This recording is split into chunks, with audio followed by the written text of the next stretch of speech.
మహేష్ బాబు గారి age 50 years, అలాగే నాగార్జున గారికి 65 ఇయర్స్. ఆయన హెయిర్ కూడా ఒక్కసారి చూడండి, వీళ్ళిద్దరికి ఒక్కటంటే ఒక్క గ్రే హెయిర్ లేదు. తెల్ల వెంట్రుకలు మిమ్మల్ని యాక్చువల్ ఏజ్ కంటే 20 ఏళ్లు పెద్దోళ్లలాగా కనిపించేలా చేస్తాయి. సో ఈ వీడియోలో చెప్పినట్టుగా ఎవరు ఆ సీరమ్స్ వాడినా కూడా గ్రేయింగ్ రివర్స్ అయిపోతుందా అని చాలా మంది నాకు ఈ వీడియోని సెండ్ చేశారు. So let's see in this video.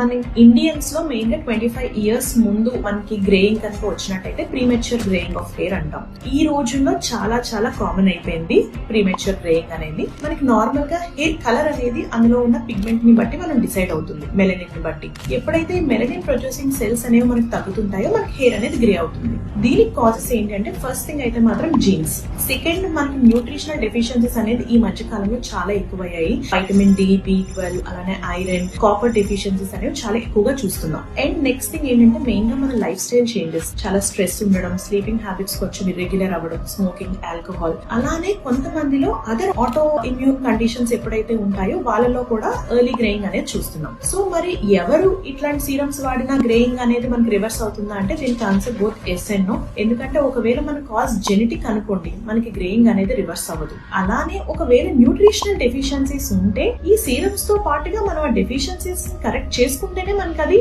Improvement అనేది ఉంటుంది. సో ఒకసారి మీరు డర్మటాలజిస్ట్ ని కన్సల్ట్ చేస్తే they will tell you what to do, and అప్పుడు అకార్డింగ్ గా మనకి మెడికేషన్స్ వాడితే you will see results. I hope this video is useful. This is Dr. Sneha, consultant dermatologist at Dr. Sneha Skin Clinic.